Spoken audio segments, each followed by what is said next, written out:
Dans cette vidéo, je vais vous montrer comment insérer un graphique dans un document Google Doc à partir de la feuille de calcul de Google. Alors, vous allez aller dans la feuille de calcul de Google. Si vous ne l'avez pas installé sur votre iPad, vous devriez le faire.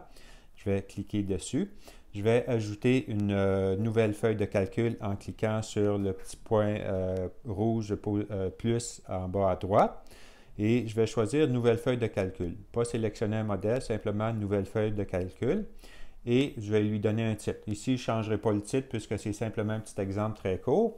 Alors, je vais laisser le titre tel quel. On fait créer. Alors, je peux commencer à insérer de l'information dans les cellules.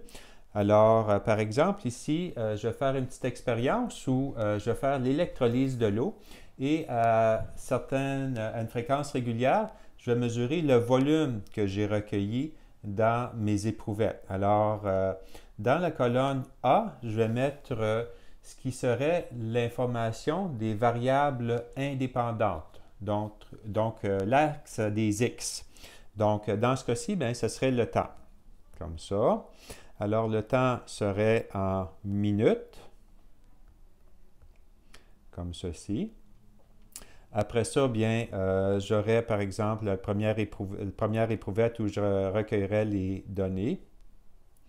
Alors, éprouvette A et le volume serait en millilitres. Okay? Après ça, éprouvette B et ainsi de suite. Après ça, dans chacune de mes colonnes, je vais rentrer l'information dont j'ai besoin. Alors, j'ai déjà préparé un document ici. Alors, tout simplement, je vais aller à mon autre document puisque les données sont déjà rentrées, ça va aller un petit peu plus vite. Alors, voici ce que j'ai fait.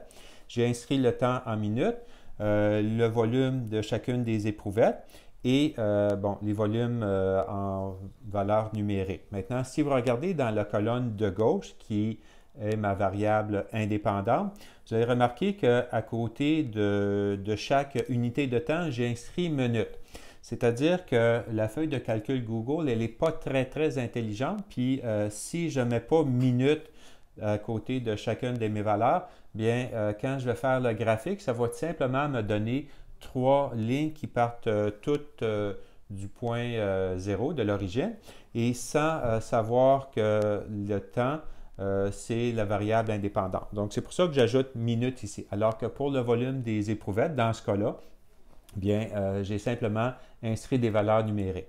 C'est sûr que lorsque vous allez faire un laboratoire, bien, vous allez avoir différentes données, par exemple, pour la variable indépendante. Ça peut toujours être le temps, mais par exemple, pour la variable dépendante ou les variables dépendantes, ça pourrait être par exemple la température ou l'intensité du courant ou l'énergie, bon, peu importe ce que vous avez à mesurer pour une période donnée ou pour une autre variable indépendante. Bon, maintenant que j'ai fait ceci, je suis prêt à faire un graphique. Alors, je vais cliquer sur la première cellule, puis je vais sélectionner toutes les cellules qui contiennent un titre et puis qui contiennent des valeurs que je vais utiliser pour mon graphique.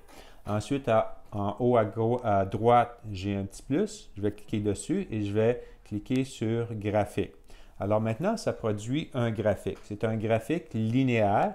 Je pourrais changer le type de graphique, mais dans ce cas-ci, je vais rester avec un graphique linéaire.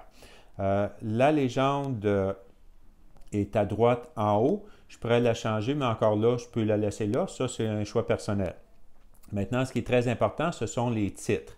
Alors, vous avez le titre du graphique. Alors, je vais donner un titre ici, par exemple, volume de gaz recueilli. Volume de gaz, OK. Bon, là, OK, là, je pourrais élaborer sur un titre, mais je vais rapidement, mais vous comprenez que je peux facilement insérer un titre à mon graphique. Ensuite, ce qui est très important, par contre, c'est le titre de l'axe horizontal. C'est déjà inscrit des minutes parce que je n'avais pas le choix de mettre un mot, comment je peux dire ça, dans ma cellule, sinon ça n'apparaîtrait pas. Mais alors ici, je veux spécifier qu'il s'agit du temps. Puis, je peux rajouter en minutes, comme ça. Okay. Alors maintenant, j'ai un titre en bas sur mon axe X, donc la variable indépendante. Et puis, très important aussi pour l'axe vertical, alors ici, je n'ai pas d'inscription au départ, donc ça va être le volume. et dans ce cas-ci en millilitres. Et voilà. OK? Alors, je me sens à jour. Après ça, je peux retourner en arrière. Il y aurait par exemple la couleur. Bon, je ne toucherai pas à la couleur. Donc, j'ai mon graphique qui est prêt ici. Alors, en haut, à gauche, j'ai un petit crochet. J'appuie là-dessus et maintenant, je vois le graphique qui est sur ma feuille de calcul. Ce que je vais faire, je vais cliquer dessus. Je vais déplacer un petit peu le côté contre les cases en gris et je vais l'agrandir le plus possible.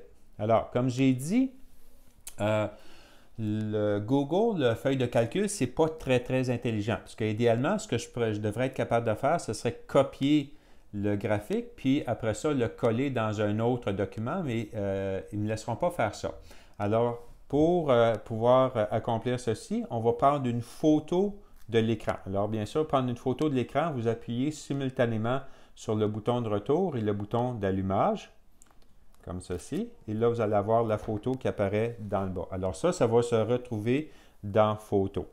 Maintenant, ce que je vais faire, c'est que je vais aller dans Photo et je vais ouvrir mon image, comme ceci. Et là, je vais la recadrer. Alors, je vais faire Modifier. Et puis, à gauche, en bas, il y a le petit symbole pour recadrage. Et là, je peux glisser les coins pour simplement saisir mon graphique au complet. Je vais faire OK. Donc maintenant, c'est dans Photo, c'est sauvegardé comme un graphique. Alors ensuite, il faut l'insérer dans Google Documents. Ça pourrait être un autre document, là, mais moi je travaille avec Google Documents. Alors je vais aller dans Google Documents. Je vais ouvrir mon document. Dans ce cas-ci, j'ai déjà ouvert le document mais au préalable, mais ce serait par exemple le modèle de rapport de laboratoire avec un graphique dedans, mais là, peu importe le document. Ensuite, je vais cliquer à l'endroit où je voudrais l'insérer. OK? Donc, par exemple, je vais l'insérer dans la section Tableau. Puis là, je l'insère à peu près à mi-chemin ici. À ce moment-là, ce que je vais faire, je vais cliquer sur le plus en haut à droite et je vais choisir une image depuis les photos. Et à ce moment-là, je vais choisir ma photo qui est à aujourd'hui. Là, ça va assez vite, comme ceci. Et maintenant, j'ai mon graphique. Okay? Là, il reste une petite chose à accomplir. Vous voyez que mon graphique n'est pas tellement bien inséré dans ma case. Quand je clique dessus, il n'y a pas de petits coins qui me permettent de le déplacer. Par contre, si vous regardez dans le menu, le deuxième item à partir de la droite, vous avez une option de cadrage. Alors, si je fais simplement cliquer dessus une fois, ça va montrer une boîte avec aligné. C'est tout ce que vous avez à faire. Là, il n'y a pas d'autre chose à faire. Vous retournez sur votre document, vous retournez à votre graphique et là, vous allez voir qu'il y a des petits coins qui apparaissent. Avec ces petits coins-là, je peux les déplacer comme ça pour recadrer ma photo ou mon graphique pour qu'il occupe la place dans le tableau que je veux. Et voilà, c'est aussi simple que ça. Maintenant, vous avez un graphique inséré dans votre document Google Doc.